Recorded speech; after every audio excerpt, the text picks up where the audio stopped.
Ta-da! Good evening, everybody. Welcome. John Henry Soto here, along with George Batista. Welcome to Counterparts. Very excited tonight.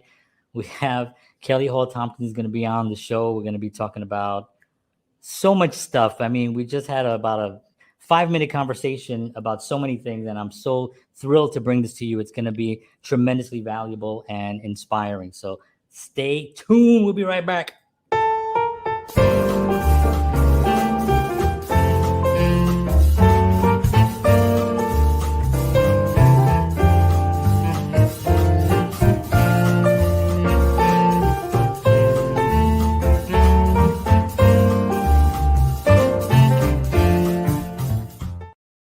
Alrighty, and there's our little theme song. I hope you enjoyed that. I hope you danced. Want to thank everybody for tuning in. George, how are you? I'm fantastic and excited to have this conversation today. Yes, it's going to be a lot of fun. So why don't you tell us a little bit about Kelly, and we'll bring her on. Oh, definitely. So, Kelly Hall Tompkins, what can we say? She's a professional violinist and the founder of Music Kitchen Food for the Soul, a program that lifts the spirits of homeless New Yorkers through live classical music recitals. She has also performed as the fiddler, as a violin soloist in the Grammy and Tony-nominated Broadway revival production of Fiddler on the Roof. She has also appeared as soloist with orchestras including Dallas Symphony, Oakland Symphony, Jacksonville Symphony, just to name a few. And in addition to numerous concerts and recitals in cities all around the world, she is acclaimed by the New York Times as the versatile violinist who makes the music come alive, and as a 2017 New York Times New Yorker of the Year for her tonal mastery and groundbreaking recording projects. And John, I know you are as excited as I am to speak with her. So let's do it. Let's bring up, ladies and gentlemen, Kelly Hall Tompkins. Ooh. All right. Thank you so much.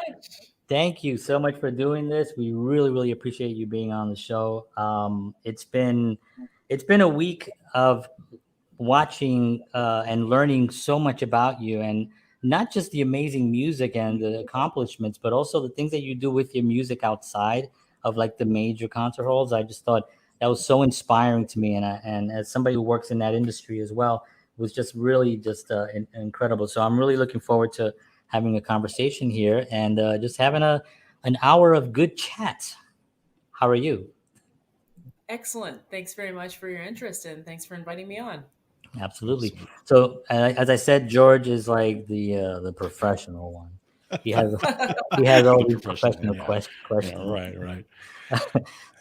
Go for it, George. Absolutely. Well, first of all, I want to start. When you were young, obviously you were drawn to this music. I know you had support from your family. Your mom, I know, was a huge support. And I know you got exposed to classical music young. And I know also you've talked about in the past, like cartoons. Like actually, you got inspiration from cartoons and stuff like that. That's right. What was it about this music that called you? Because sometimes I say sometimes, right, that sometimes music picks you, like sometimes you don't pick the music. What was it about this music that drew you in?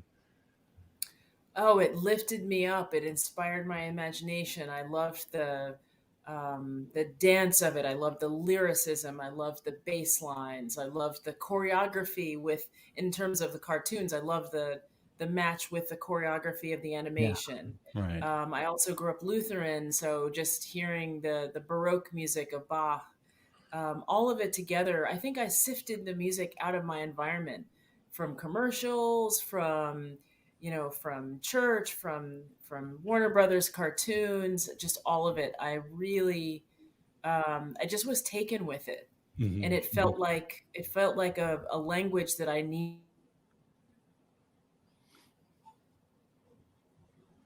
Did we lose her? Uh-oh. She just froze there. Uh-oh. Did we lose Kelly? Oh, there she is. Okay. Oh, yeah. Okay. For a second there. Okay. So we lost you at the Music the cartoons. What was the last thing? I can't remember. Well, the choreography, the Right, Right, baseline, right, the right, exactly. right. lyricism, I just felt called by all of it. You know, both I sifted the music out of my environment everywhere that I was, whether it Right. was Saturday morning cartoons on TV or Sunday morning Baroque music at church or commercials. I mean, I think I was in the same environment as all the rest of my friends in elementary school, but I'm the one that looked for the music everywhere I could find it. I love it. And Amazing. yeah, so when I finally went to hear, I think we had an organized trip to go hear the local orchestra in my town in Greenville, South Carolina. And I was just hanging over the balcony Yeah. watching them play. And then when a string quartet came to my elementary school, I was done. I was like, that's what I want to do. Awesome. I was gonna ask you like when was it that the strings hit you, but that was it. Well, it was 9 years when I was 9 years old. I think I can't remember if it was the very same year that I started or if it was the spring before I actually got to take the classes. I'm not sure, Yeah. but it was pretty fast. Yeah, yeah. You always remember that too. Like I remember because I grew up in a Spanish family. I'm from New York. I'm from the Bronx, and my grandfather would play these amazing songs with this great guitar, Spanish guitar. But then I heard Santana on the radio once, and I was like, "What is that?" Right. I want that in my life, Yeah, And then yeah, from right. that moment on, the guitar and that sound just became it's just an amazing thing that it's hard to explain, Yeah. Hard to but explain. yeah, but it is just something that you just can't. It's like George is a drummer, an amazing drummer, and he just took to hitting things. Like I was like, Yeah, it was kind of weird. It's true, and I music, like for me, and maybe for you, music was always in my life as a child. My mother used to tell me stories that when she would put the washing machine on, I would stand there and just rock to it, and so she always kind of knew that I was going to do something in music. So but it's just calling that you have, that you just, it's always there no matter what. Even when I'm not playing, I want to be playing. It's that type of yeah, thing. So it's an amazing feeling. yeah. It really is. Yeah, So I wanted and to my ask. husband's a percussionist too. But anyway, Oh, is he? Oh, nice. yeah. Mm. Very good. Excellent. And George and I are cousins. I So, saw that. Yeah. yeah, so Yeah. we played a long, yeah. So we have a lot of stories. We keep the embarrassing ones quiet. That's kind of like we have that rivalry between each other. But I wanted to ask you a little bit about like your first, because playing at that level that you playing, there's a moment that you really need to kind of focus, and we see a lot of artists today with the TikToks and the stuff, and it seems like you can be famous within like 10 seconds of doing a little dance or something, and not realizing that the level of work that's needed and the commitment to play at that level, it's so intense, that I feel I get nervous sometimes, and we talk about this on the show a lot. We're losing that idea that the intensity needed to play at that level is this. It's not whatever you see on the little box. The box is fun, but it's not real life. How's your process when you were studying at the beginning? Did you do the religious rehearsals, the 10-hour rehearsals, or were you more free, or were you just born completely talented with skill? Well, that's a really interesting perspective comparing like just the tools of today and whatnot and how people envision success. And I do think I have come to learn in my life that there's no one way, there's no one path, Right. that people get to various places different ways. However, I totally believe what you're saying. And I would it would be a shame if we lose the sense of focus that Correct. requires to master something at a high level. That's not a 10-minute 10-minute TikTok video. It's Right. true. Right. I mean, the thing that I learned over time is that in my field, people tend to start at, particularly violin or a piano, tend to start at age 3, 4, 5, 6, 7, 8. I started at 9, but I used to be so self conscious about that for years. Hmm. But until I was actually it was until not until I was on an interview on MSNBC alongside Misty Copeland, who started Oh, at wow. 14. Right. I officially put that to bed. And I said, okay, right, now I see. People Yeah. do different things differently, and there's no one way. And Right. I also came to understand that passion about something is so much more powerful than someone saying, you should do this. And Mhm. so I'm glad that I came to it on my own and I didn't have somebody say, you should do this, Right. because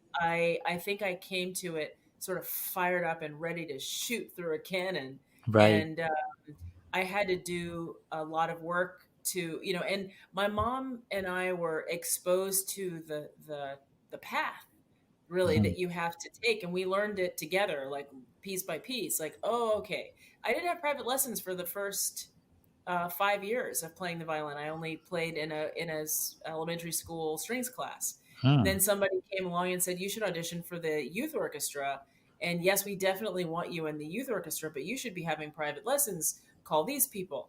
And, and then at that point, things just really started to go on a fast trajectory. And, Yeah. I went to the next level teacher, and I entered the pre-college program, and the teacher said, you're one of the best violinists in the country in your age group. You should be studying at places like Tanglewood in the summer. Wow. And, Right. I went to Tanglewood, and then I went to Aspen, and then and then it was a question of where to go to college. And in my family, my mom was used to great universities, and I was like, but I want to go to a conservatory, and this is what that looks like, but not Hmm. knowing exactly what kind of it. I mean, I wanted a rigorous education, and I wanted to make sure that it was very complete and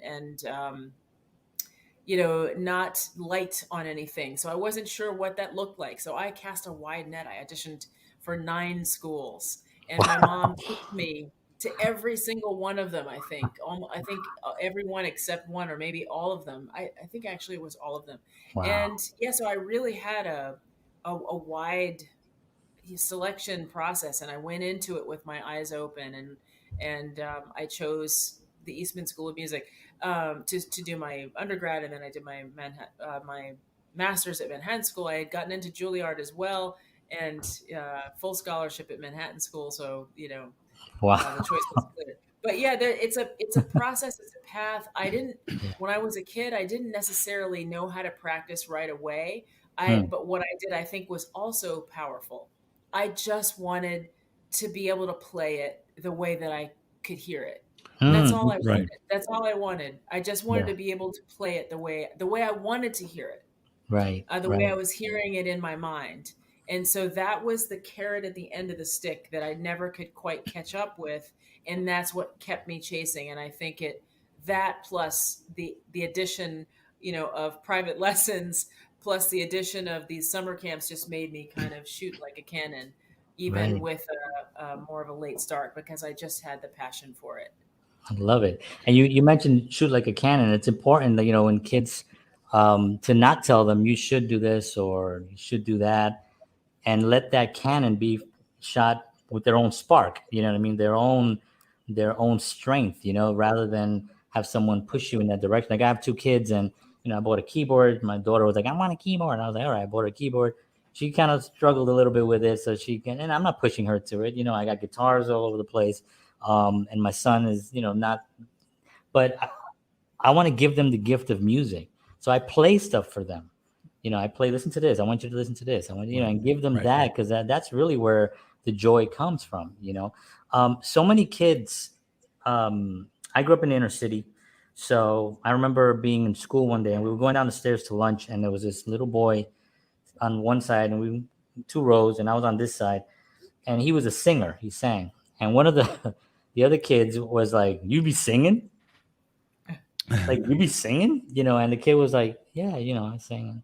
And then it started like this little kind of like making fun of the kid. And I remember instinctively I was like, "That's not okay." I mean, I was only whatever 7 or 8 years old, but I knew that was not okay. And there's this thing in the inner city about doing stuff that's outside the box, as far as like, music, for instance, is a big, classical music is even bigger. But like I was playing the blues. Who's playing the blues in South Bronx? Nobody Right. knew. Right. You know what I mean? Even though we were all singing the blues, but nobody was really playing the blues. And so that became like a real important thing for me to try to communicate now to young people, that it's like, if you feel it, then that's yours. Right. Right. That's exactly right. That's exactly right. Well, it's not just the inner city. I mean, I grew up in a small city in South Carolina, and I didn't fit in anywhere. Mm, No one understood me. The black kids didn't understand me. The white kids didn't understand me. That I was in my kind of own world, especially when I was in um, when I was in my regular high school. Like by the time I got to high school, I started to go to two different high schools. I went to a fine arts school. mm, It was a public magnet school, and it was Mhm. amazing. And then but I left my regular high school courses, and I did all that there. And then I would go to this, and that was really the first place in my hometown where I really felt like I belonged, right, because it's like, oh, here's a place where I don't have to wait till I go to college. Here's a place where we all love the arts, and we right. all get it, and we live for this stuff. We swim in it, and we can excel, and we can just sort of marinate every day in the courses and the music. And yeah, so yeah, I mean, in elementary school, I had kids that wanted to beat me up. They didn't like the way I talked. They Right, didn't like right, the right, fact that right. I played a violin. They just didn't get it. And that was kind of tough, but I think I found myself Mhm. Yeah. in all of that. And I was never cowed by it. It's like, Mm, you're really missing out on this. I yeah. don't really care what you think. But Yeah. it was a tough going, just to try to figure out why am I so different than everyone around me? Why is it so hard to find a place where I fit? Yeah. And I'm not. Yeah, I think it's a really important part of your journey to just Yeah. have the fortitude to stay the course. Yeah. And, Absolutely. I'll stop talking in a minute, George, and let you ask the question. I apologize. But I also felt that way too, where I felt almost sorry for the ones that didn't get it. I'm like, how can Exactly. you not listen to this and be blown away? And then Right. why are you even talking? Because people sometimes, when you're listening to music and someone starts talking, I don't know about you guys, but that to me is like, That Yeah. I drives me I nuts. cannot deal. If I have my headset You're on not and my wife comes focusing. up, it's Yeah, like, you're not focusing on it. You're not yeah, like you're missing it. missing it. Yes, What are you yes. doing? Stop talking. Pay attention. It's so funny. All right, I'm sorry, Yeah, George. no, and I agree. And it's funny because there are times where I'm listening and I'm driving and I'm listening to a piece of music that I've heard 100 times, but Mhm. for whatever reason that day it sounds like a brand new piece of music to me, Yeah, and I'm like, wow, I all of a know. sudden my wife will start talking. I'm like, no, no, no. Yeah, But growing up, you had something that not everybody has. You had a very supportive mom, right? She really helped you out. Was there any point during your journey where you were like, do I keep doing this or do I do something else? Or did your mom say, oh, okay, you need a backup plan, that type of thing? Or was it Oh, straight ahead? she didn't really understand. We didn't have professional musicians in our family, and my Mhm. mom had had two careers. She was on her second career by the time I was in high school. She started out as a psychologist, and she was a computer engineer. My mom is all things excellence. I don't care what it is. Well, You're going wow. to do it at the top level. That's awesome. wow. That's my mom. So I learned that, whatever I didn't come into the world with, I definitely got from my mom in terms of drive and excellence and precision and quality and integrity of work and all of those things. It definitely came from through the lens of my mom's influence. But yeah, she was concerned. Okay. She was like, "Well, maybe you want to get a 9 to 5, and then you give." Right, I was like, right. "No." And even in high school, I said, Look "No, at that. I'm Look not. at that. No, I'm Wow, not going to really? do that." And she's like, "But what are you going to do?" I was like, "I don't know, but I'll figure it out." Wow. And I just had this sense of conviction. Yeah. I didn't know, but I was like, "No, I'm not going to get another kind of job. No, I'm Mm. going to be a violinist from the Wow. start." And Amazing. then you get a little bit more reality as you're about to graduate, and you are a little concerned, like, what am I going to do? But then these things start to fall into place. I mean, I'm a go-getter. I never leave it to chance. They don't Mhm. Right. just fall into place by themselves, but Right. still there are a lot of unanswered questions. And Hmm.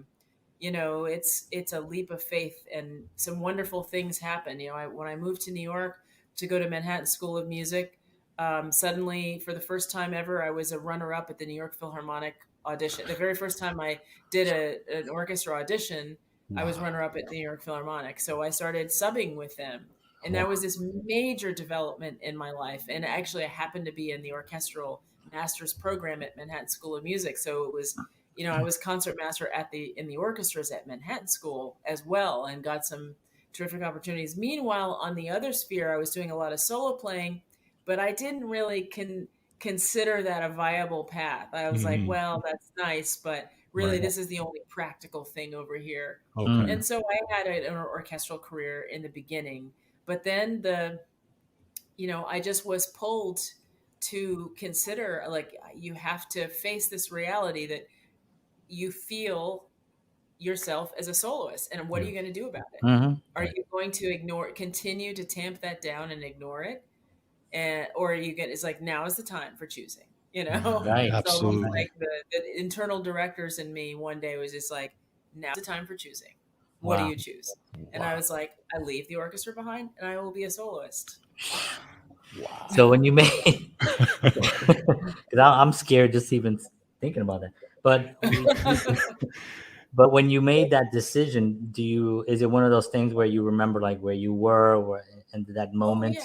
Really? Wow. Well, it wasn't one day. It took me years. It feels like it took me too long, Mhm. Mm, but at the same time, I have come to understand that I needed all of that time in an orchestra for so many reasons. I'm never gonna 100% leave the orchestra behind because right. it's so in my bones, and I know the repertoire so well. I Yeah. now accept limited engagements as concertmaster because I just love that repertoire, and I don't want to say Yeah. goodbye to it. So I think that the years that I spent playing in my major job, which was the New Jersey Symphony, I played in a year in Spain. I played with the Orpheus Chamber Orchestra for whatever. But the major job that I spent for 13 years was with the New Jersey Symphony, and I think I needed that time.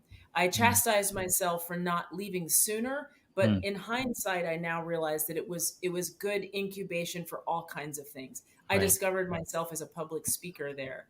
I Mm. kind of discovered my first entrepreneurial, uh, leanings in that Mhm. job because of various situations of, grants that I received as an orchestral player there that I was able to apply to this and this and that project. oh So yeah. I kind of had a chance to try some things out. And then I knew I was building up to taking a leave of absence, which I knew I was not going to return from. So I Mm, decided that I would not take that leave of absence until I was sure.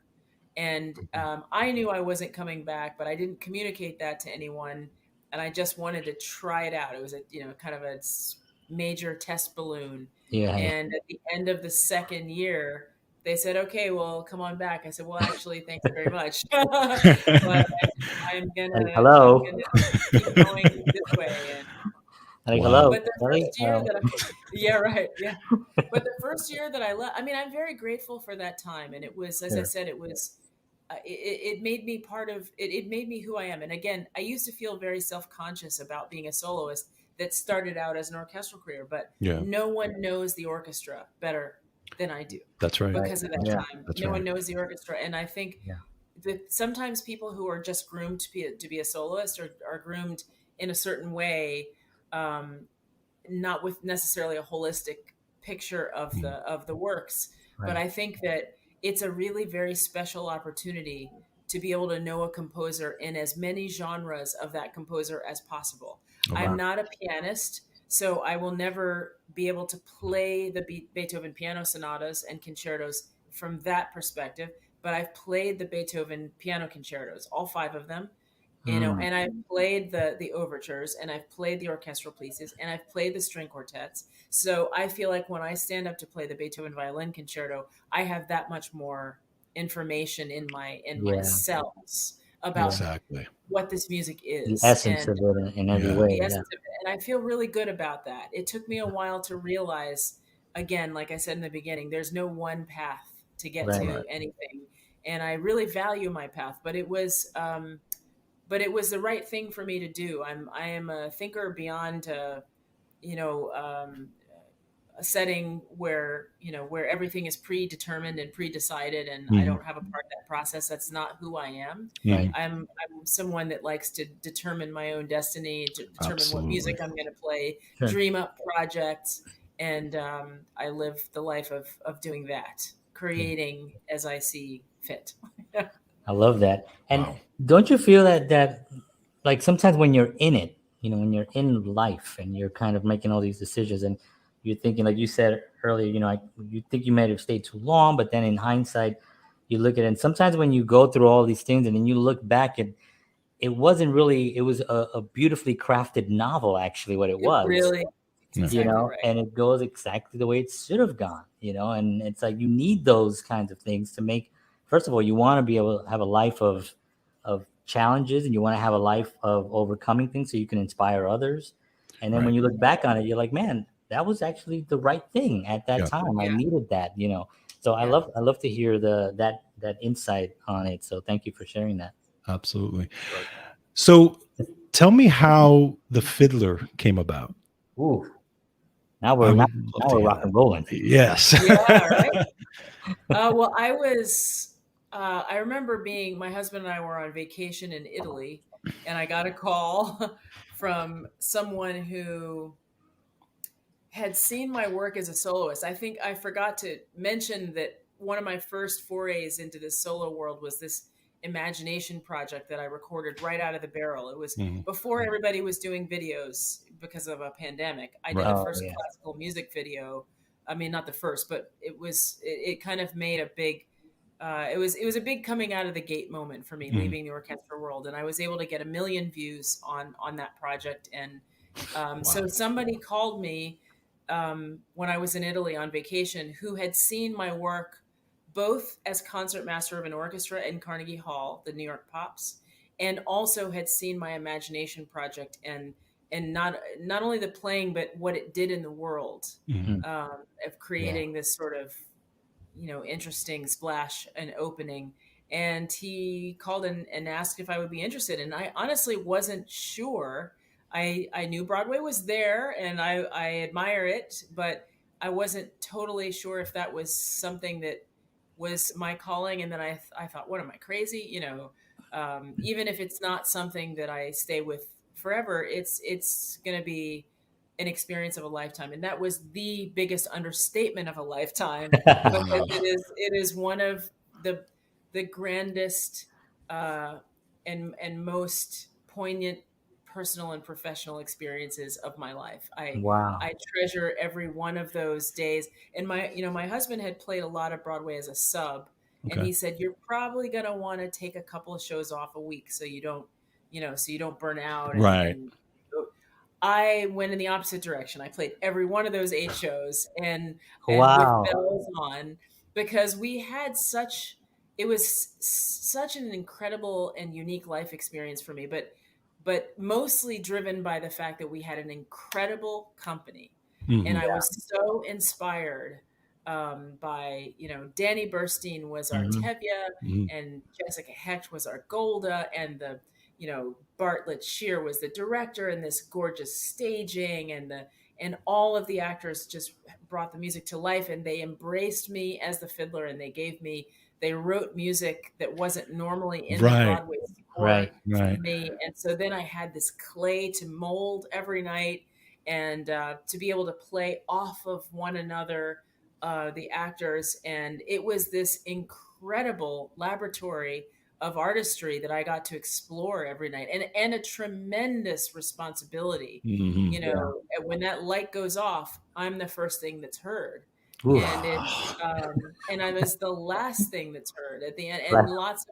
lots of moments in the middle where I was the only one playing, or where it was the poignant statement to something that's happened on stage. And it was a tremendous and sobering responsibility, but it was so deeply inspiring and so moving, and I just loved it so very much. That's so And I amazing. I, I loved our little Anatevka, and being able to grow as a company every Mhm. night. Hmm. So I did have some pre-contracted concerts Mhm. that I would leave occasionally, not in the very beginning, how that works, but eventually I had some pre-contracted concerts that I would go away for. And I mean, I love my concerts, but I Right. hated being away. Right. Right. I always felt like there was I got out of the rhythm. Everybody Right. else Yeah. is in this rhythm, and we were in this rhythm together. And then it's like, okay, I got to get back in. Okay, we're in this rhythm together, Yeah. and we're doing this, and he did this, so I did that, and she did that, and so I did this, and it's just Yeah. it was just this incredible synergy, and I Yeah. loved it. I loved it It, so much. it's a Do, dance. yeah, absolutely. Do you feel Maybe like I'm not being clear. Did I say that I loved it? But tell us, did you love it? yeah, how did you really I feel? You know. know I what I don't mean? think I actually said yet how I felt about it. But are you the type of person that thrives on those moments, those pressure moments? Not everybody does. I mean, some people are like, oh my God, I can't do it. But are you the type of person that really like kicks it into gear in those moments? I must be. I don't. Yeah. I don't like huge pressure moments, but I always come You to my you best just do work. it. Yeah. Right. Yeah. Okay. Right. And Yeah. there are like everybody else. There are plenty of things that you're not happy with, Sure. but I found that Broadway was the most. In many ways, it was the most pressure of anything that I had done in the classical world because it's always on. Right. Yeah. No matter what, you're a soloist tonight. No matter what else happens, you're a soloist tonight. The trains are running with delays. Doesn't matter. You're a Yeah. soloist tonight. That's right. Yeah. 8 shows a week. I What? mean, Oprah's in the audience. The Prime Minister of Israel's in the audience. Whatever. It's not Perlman's in the audience. Wow. You're a soloist oh my tonight. God. That forget it. And, so it was a really incredible. It was actually the first window through which I could meet the world as a Yeah. performing artist because Wow. Yeah. I think the classical world is amazing and I love classical music, but I said from my time there that I think the classical world could learn a thing or two from Broadway. Interesting. Just the idea, just who comes through those doors and who Yeah. you're Yeah. playing for every night. Yeah. It was really kind of an incredible part of the experience. And it was one of the most successful revivals of any show in the history of Broadway. I mean, it was humongous. I have a tech question, which is kind of going to show how dorky I am. But when you're playing, do you have a camera of because there's a fiddler on the stage, A dancer. and a dan right, and he has to mimic. I know that I think you spent some time with him, right, to actually show him how to hold it and how to do you have visual of him? Is he on a camera? Can you see him from where you are? This is Really, go through my head. no, it's a very good question because my time on this show was the very first time in the Fiddler on the Roof history that they bifurcated the role of fiddler. There was, usually the person that you see on stage is the person playing, but they went in a direction with the casting that was not a Hamilton style of casting. Right. It was a more Right. traditional. I guess I don't fit that, So they decided we've got a soloist, so let's explore the full extent of that, and we've got a dancer, and let's explore the full capacity with that. So the dancer that played the fiddler, Jesse Kowarski, did things that even the other dancers could not all replace him on. Our production, they flew him 72 feet above the stage for that Whoa. interpretation of the fiddler's movement. Yeah. And that was a unique role in his case, and mine was a unique role in my case. But there was very little in the Broadway score that actually calls for solo music from the person, which is why it was a little easier to accomplish in the old days. But as they increased my role musically, they also increased Jesse's role in imitation or in interpretation of that sound. Okay. Not everything, but more and more they decided to to have the visual fiddler representing the sound that I was making. So I kind of took it upon myself to train him. He had a year of violin lessons in his childhood past, and so it wasn't starting from absolute zero. So I just sort of took it on myself to do that, and it kind of became part of the language of the Bartlett Shear production, because now I've been hired as a consultant to train the touring fiddlers for each of the touring companies that have been out since our production. So it was Okay. unofficial in our production. It has become official. And so basically, from a technical standpoint, to answer your question, they had Yeah. to figure out, I helped the company figure out how to make his violin stay silent, because when you put a bow on the string, it's going That's to right. make It's going to sound. make noise. Right. Yeah. Right. Yeah. Yeah. So I was teaching him how to look realistic, but not make sounds that would be so easily identifiable as not Right. what Click, I'm click, click, playing. click, So, click, click. Yeah. exactly. So we came up with a variety of things. First, we tried putting no rosin on the bow because the bow is designed to work with friction. Sure. And when you put the stickiness of rosin, that's what grabs the string and causes Right. the friction. So we tried that. That's not enough because you still hear. Right. Yeah. Yeah. Yeah. Yeah. And so then I think after that we put a felt like a secondary bridge. The bridge is what keeps the strings up and allows you to Yes. put your fingers Right. down. But Yes. we put a felt Oh, okay. underneath the string so that they're stopped. They Right. are Right. they're Exactly. Just touching literally a just going over. Yeah. non-resonant thing, and Right. so that cuts it down a lot more. Okay. Not nothing, but it's no longer perceivable from the Yeah. from after like the first row or something. Okay. So yeah, there were some technical. And then because he does so much movement, and holding a bow is not very conducive to that movement, we Right. put a string around his wrist that was attached to the bow so that if If it if he slipped. dropped it Oh, or whatever, it wouldn't actually fall. So interesting. there Look were at some that. things. See, that's why I asked. See the little things you don't even think about, I right? It's know. like, Love it.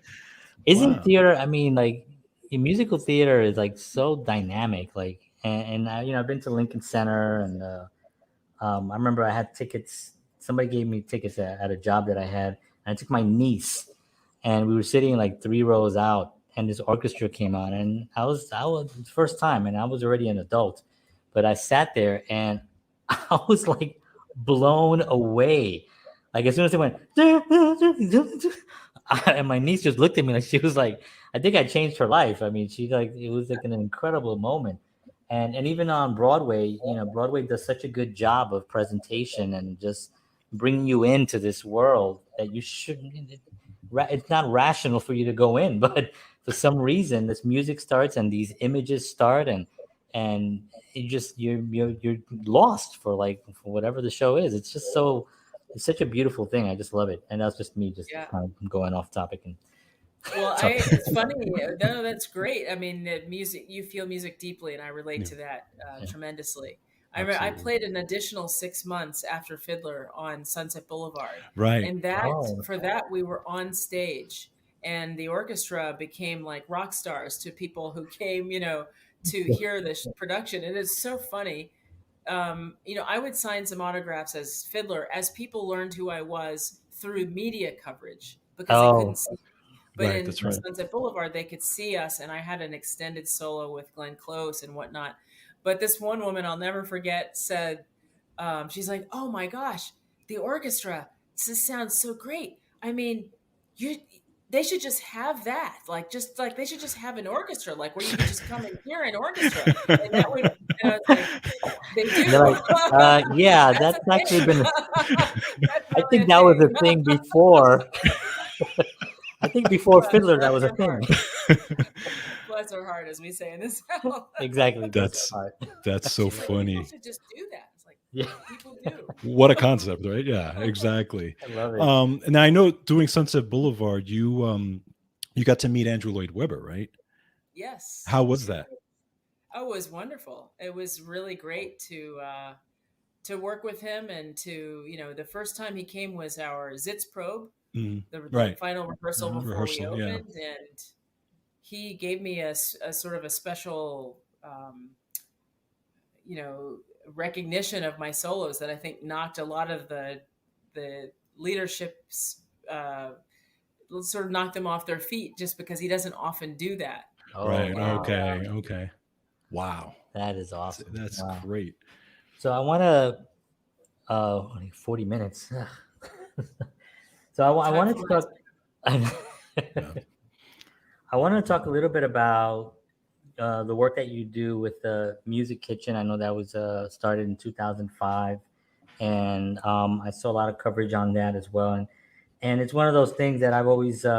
We just had the conference um, in Seattle, which was for the national um, the National Healthcare for the Homeless Council, which I'm a part of for their social media. And we just went there, and one of the things that I've always loved is bringing things to not just that community, but just to communities that don't have access to this type of music. And it's like one of those things that you kind of like, why just this hasn't gone there. It doesn't make any sense, because I remember listening to it in the cartoons as well. You know what I mean? And it was like wonderful to see Bugs Bunny coming out and being chased, and it was just like, it was awesome. So what was your inspiration for like saying I'm gonna do a Music Kitchen, and how did that come about? Well, the catalyst was when I was preparing for a solo concert, and I was looking for someone. I was experiencing the death of a friend. Mhm. So a friend of mine was dying. It actually happened to be the pastor at my church, Oh, and I was so wrapped up with that because it was clear that he was in his final days. Mhm. At the same time that I was preparing for a significant solo concert for me, and I typically like to play through the repertoire for people. And I usually do that for friends and colleagues because who could stand to hear, a violin concerto with no accompaniment? Right, But other right, musicians, right, right, right, So exactly right. in a total pinch, since I was a volunteer cook, my husband was the coordinator of cooks. In a pinch, I played for the guys at the shelter, and I was feeling very guilty about it because I thought they would hate it, but they loved it so much. They asked me if I would come back the next night, wow, and I did. I said, well, I can do that, but I'm preparing for this concert in a few days. I'm just going to play the same music again. They said, that's okay. We want to hear it again. And they were also friends with the pastor who at that point had died. And they said, will you be playing for the funeral? And I said, yes. And they said, could you play for us? What you're going to play for the funeral. So Wow. it was wow. this cathartic moment twice. And it really wasn't just about that experience. That was just kind of the catalyst. But Hmm. I love sharing music with people. And I had some unique life experiences that I think became part of the the soup of my thinking, and that was chamber music parties. Hmm. And there was one that I went to annually for a few years in Baltimore, and it was huge. It was about 300 people in this woman's house, about 75 of which were players. And there were Okay. people that you'd never met before. There were people that you went to that festival with, or that you studied with in school, or that you freelance with. And it was just this incredibly passionate array of people wanting to play great works of chamber music before the whole thing shut down for that year. Sure. Right. And I found there were people that were members of professional string quartets at this party. However, when people got together in spontaneous combinations, more magic would happen in Hmm. my mind than if you had hired these Hmm. a group of Right. these people to play a concert. And Sure. I that really stuck with me. And Hmm. so when I had this experience of just looking for a place to run through my solo music, really my default went back to that experience, and I thought it shouldn't clearly I need to do something to bring music to people regularly, and Sure. solo music is not the point. Right. There's something magical about chamber music, and Hmm. there's something magical about when you bring people together kind of semi spontaneous, not spontaneously like they don't know they're coming, but Right. not that they not people who play together regularly, because at the Sure. time I had this incredible group of people that I was playing with in a trio. I was so over the moon to play with the two of them. It would have been very easy for me to just say, my trio is going to do this. Yeah. But I just had a sense that it's bigger than us, Hmm. bigger than me. It's bigger than in one group. It's bigger than this trio. And I started inviting people, but very, very special people. It's not just anybody who can play the notes right, but I'm looking for something more, that spark that I remember, that Hmm. passion, that spark that Right. happens when certain kinds of artists come together. That's Right. what I want to bring to them. Yeah. And so yeah, I started Music Kitchen, and somehow it kind of seems like a blink of an eye. We've presented over 100 concerts, over 200 Wow. top artists, and reached an estimated 30,000 shelter clients. Wow. Unbelievable. That's so amazing. I mean, it's one of those things where because you're sharing music, but you're also sharing a moment, that they'll associate that music to a pleasure moment because that's what music does. It especially that classical music just spiritually just in just fills you. And so if you can just connect it to that moment for for people that are having, a rough time and experiencing homelessness, it's one of those things that you really just can't put a price on, and you can't really even explain. I mean, I've actually have gone through that. I was homeless when I was a teenager, and I remember a band came to this shelter that I was with my mom and my brother and my sisters, and this band came, and they were a funk band. They were just kind of a funk band, but they were a family that would come in dressed up, and and for that, because we were all obviously, if you can imagine, I was, I think, 15 years old, as depressed as you can be. But if you can imagine how I felt when they played, I was like, that's what I want to do. I want to play Yeah. like that. I want to do that. It just kind Right. of like, and for that spark, I mean, here I am at my age now. I'm still talking about it, and I'll continue to talk about that. So that's just so well done. That's just so awesome. Um, Oh. what is it? What's the website? I want to put it in the description and everything. NYC. musickitchennyc.org.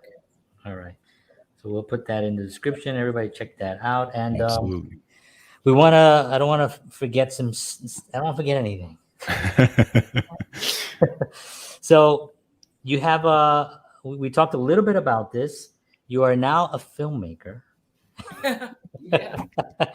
And I'm very excited because I want you to tell us a little bit about your experience in Carnegie Hall.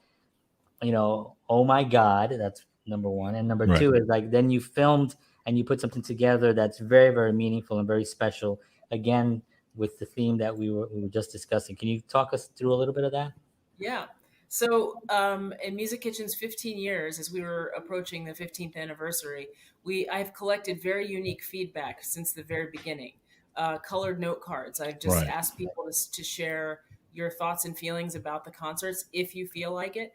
And I have this incredibly unique body of feedback going back 15 years.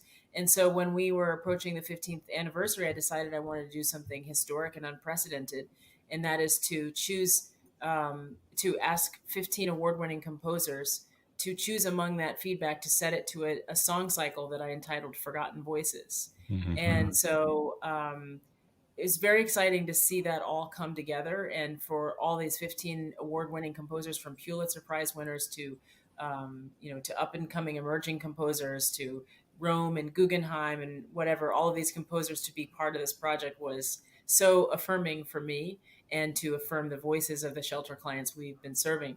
I had the idea to premiere the songs for the shelter first, but then I also wanted to have a grand hearing of the complete song cycle when it was finished, all the composite 15 songs. So I approached Carnegie Hall about presenting the world premiere, and they loved the idea. Wow. They came on and supported the commissioning process and presented the world premiere of the complete song cycle at Zankel Hall. So, like a lot of other things, we were postponed in the pandemic. Mm-hmm. We were supposed to be in May of 2020, but I am super excited that it all came together and we sold out Zankel Wow. Hall, and we had that concert Unbelievable. on March 31st. It was Wow. just incredible. And so, as part of that project, since the comments do span, I think what's unique about it is that they span so much time. This is not a fly by night operation. It was really something that spans a lot of life experience over a decade and a half.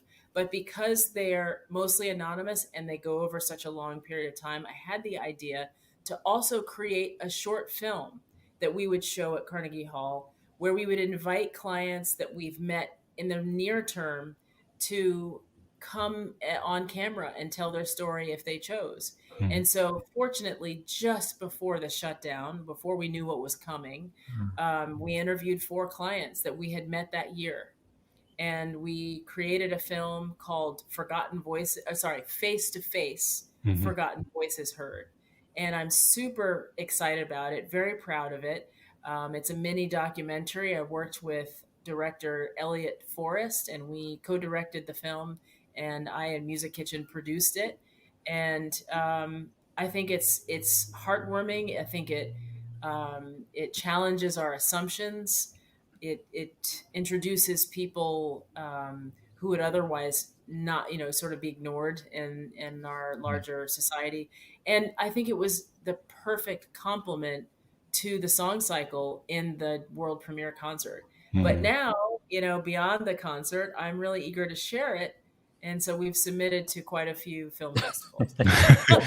Quite a few. Yeah. Quite a few, like 43 film festivals around the world. Fantastic, fantastic. Yeah. That's great. That's amazing. That's unbelievable. So, you're obviously you've from beginning to end, amazing career, amazing things you have done and that you are doing. Okay, for the young artists that are out there who are starting out, who are, whether it's music, whether it's, acting or whatever it is, um what kind of advice do you have to them to, to overcome these obstacles, to get to where they want to go, and to just live that passionate life that, like, you yourself are living and doing what they love to do? Well, it just so happens that I gave a commencement address yesterday to 15,000 people at Delphi University. So this is kind of on my mind. Wow. Um, well, I would say that, there's no one way to do anything, as I've already said in this conversation. I think that it's very, very important to follow one's voice and passion. And I think there are a lot of things that will try to take us away from that voice. Our doubts, our fears, and particularly when you're just starting out, I know a lot of people have these artificial deadlines that Right, they say, if I don't get that audition, if I don't right. win, if I don't get on Broadway by the time I'm blah blah blah, then I'm Yeah. just going Hmm. to give up and become a Sure. banker. Or if I, not that banking is not wonderful, but if Right. people start out with a dream of doing something, they should do that thing, and Right. there can be a lot of difficulty and disappointment and a lot of delays and things that don't turn out the way that you had hoped, but you kind of have to have a very I won't say single-minded, but a very focused intention Hmm. to see it through, and only if you love it enough, because Right. otherwise it's Right. just not worth it.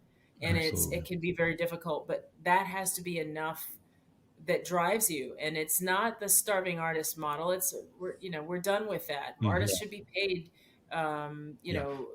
for the beauty and the artistry and the skill that we bring to the society that we live in, that we're a part of.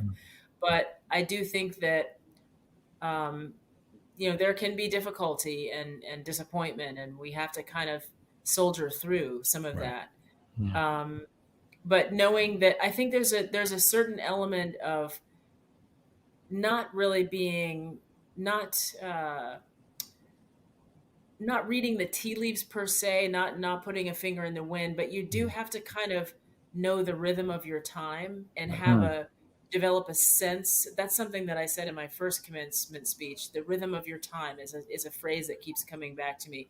You Hmm. do have to kind of have a sense of it, have a bit of a pulse on it, but never be governed by something external. You Hmm. have to always be oriented towards your own voice Right. and really be willing to stick up for it. And it's not always obvious that it's the right thing to do, but I think it's really tough. I Yeah. don't I don't even know how. It's hard for me. There's no straight line from when I started out to where I am now. There's Hmm. Right. there's all kinds of crooks and Sure. turns and Sure. things that, Exactly. but I sort of kept my eye on you know I changed destination a little bit, but essentially being a musician, being a violinist, that was always the destination. And Right. um, exactly how that played out, I shifted. But yeah, I think I would just say stay true to your voice, follow your Absolutely. passion. And it sounds like tropes, but it really is the most important thing that we can do. And I think that when we do that, what is pulled from us is the most valuable thing we can offer the world. That's right. That's it. You know, when you're going through the work a day, when you're just sort of going through the motions, you're not as valuable to the world, though you may think you're doing the responsible thing. Right. I think that what comes from us when we follow that sense of passion is more powerful than anything. Yeah, it's that self-awareness of knowing where you are and it's also a responsibility as an artist. If you can lift someone up with your art in any way, then you better do that, because we need it. Exactly. The world needs it right now more than anything. And I think it's a responsibility that and I love what you said about the focus part, because I think that's really one of the things that we run into a lot, is like the focus just seems to be a little bit, there's too much going on. There's too much distractions on these little tiny boxes and none of it is really, some of it can go out and maybe inspire someone. I do a lot of social media. I do that's what I do for a living, but I use the social media platforms to try to inspire people rather than try to do whatever. Exactly. But I think that the self-awareness is so important. I just want to thank you so much, because this has been like such a joy to have you on here and to hear your journey and that continues strong, and to see the work that you're doing, outside of Carnegie Hall, in Carnegie Hall, and using Carnegie Hall and using your voice to really impact so many people that otherwise aren't going to either be heard or they're not going to be able to experience that joy that you can bring. So I want to thank you so much for doing that. We really appreciate you taking the time to be with us here. Absolutely. Thank you. It's been such a pleasure, such a joy. Thanks Thank for you so having much. me on. Thank you. Thank you. Woo! Wow, how inspiring was that, huh? I had like tears. Like, I'm trying, like, not be I don't care. I'll cry, but No, I listen, get watery eyed because it's like, this it's is what I being want. moved. It's about being moved by the moment and by the inspiration of it. So that was a pleasure. I was so excited. All right. Well, we want to thank everybody for tuning in. All the information is going to be in the links below. Follow Kelly, Music Kitchen, all that. Get involved. Really, really, it's just a wonderful, wonderful journey, and we got to experience a little bit of that journey, and we're privileged for that. So, I want to thank you all for joining us. We'll see you all next week again, live 7 p.m. Central, 8 p.m. Eastern Standard Time. And for Joy Batista, John Henry Soto, this is Counterparts. Take care, and as always,